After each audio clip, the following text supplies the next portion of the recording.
Well, hey, Dempsey, I'm so glad to be able to spend some time with you. How you doing? I'm all right. All right. I'm doing all right. It's been a very interesting day today. Let's just say that. Okay. Um, well, bring us up to speed. What's going on with you? So I'm the assistant manager at the Murphy's gas station in the area that I live in. We got a raise and rebuild, so we got a brand new store, so we haven't really been working that much. But today we were supposed to get a double truck and it didn't happen. But still got some stuff around the store taken care of. Got to see the new layout, getting ready for everything. That's about Very nice. it. It's just been very interesting. What part of the country do you live in, Dempsey? I live in Thompson, Georgia. Thompson, Georgia. So, yep.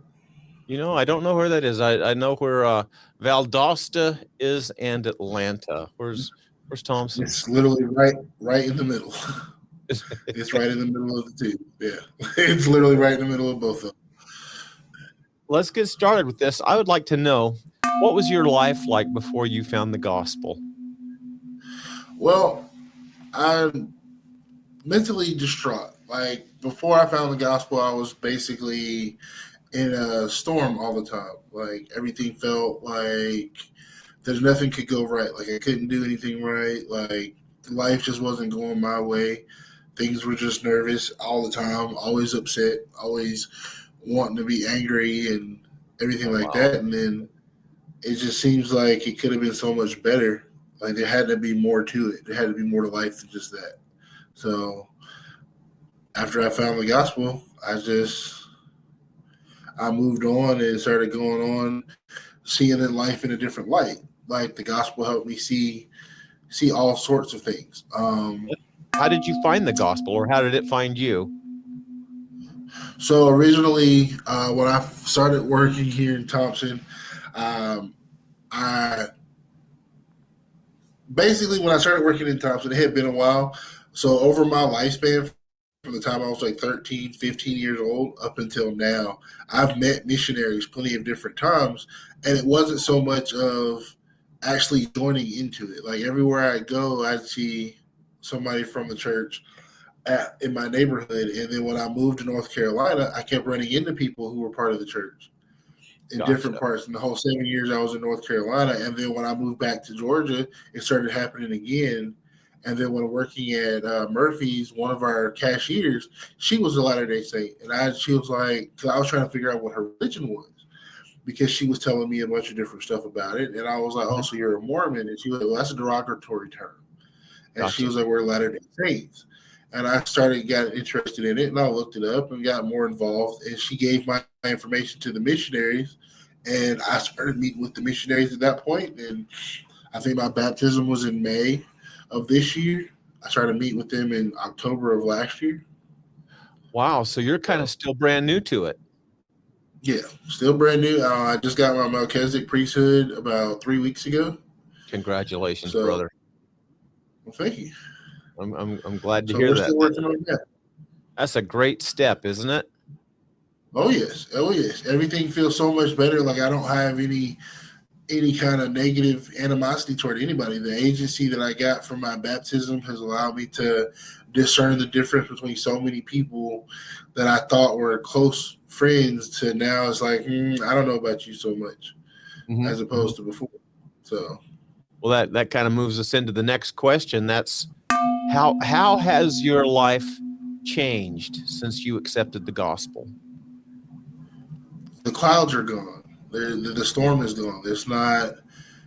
It's though I can see a future. I can see what's coming ahead and things like that. Like I don't have to worry that well I'm not doing this right or I'm not doing that right. Everything is coming to fruition. Like okay, this is what I'm meant to do. This is what I'm supposed to do. It's, instead of me being stressed that I don't know what's going on with life, why is my life doing this? Instead of me having these negative connotations, everything is so much better. Was there something that the missionaries said? Was there one thing, maybe, because I know some people say, well, the this thing that they mentioned to me just turned the light bulb on for me. Was there something like that where you suddenly knew that it was what you wanted to be involved with, that you knew it was the truth? Yeah, so me and the second set of missionaries that I had, because I've moved around a lot, Yeah. we talked about, we got into how, um, I'm trying to see if I can find it.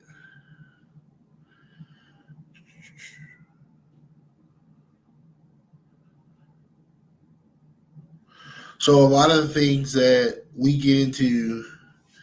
got into talking about the plan of salvation and things like that. And what clicked on for me was Messiah 3:18 and 19 about Okay. the natural man and stuff like, and that's what pretty much cut on the light bulb for me, because it's like you go through life, and as a convert, you go through life and don't realize that there's a whole other world out there, and what you're used to versus what you're moving into is two completely different things, and you feel like, oh, I can't do it because you're fighting that urge to do what you did as before you joined the church.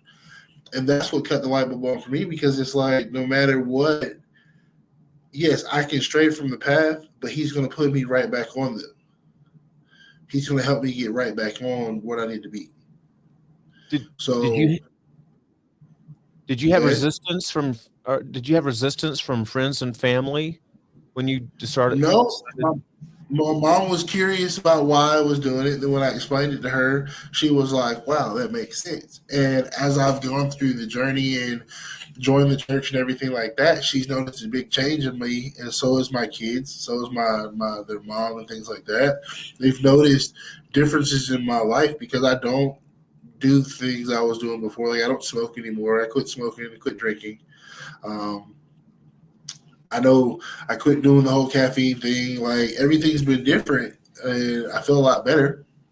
My kids are happier because the car doesn't smell like smoke every time they get in the car. So, the kids are. So, but like, I had an epiphany that day, because when I quit smoking, I got a priesthood blessing from someone I knew at the church, and I can remember the main thing they told me was, "Oh, from now on, the smell of tobacco will make you sick." That same day, I almost puked because somebody was smoking a cigarette and I could smell the cigarette.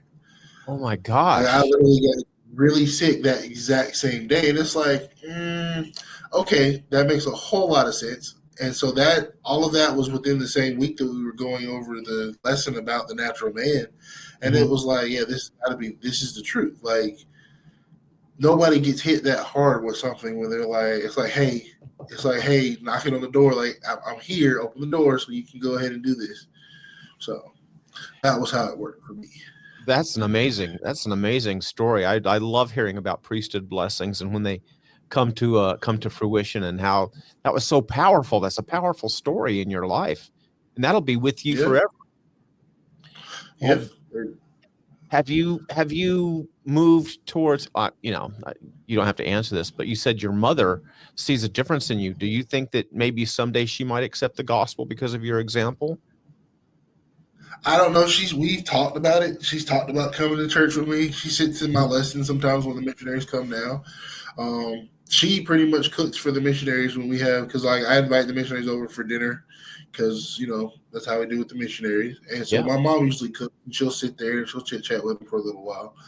But she's religious in her own way, Sure. so she may not join the gospel, but she's still religious in her own way, and that's what you know.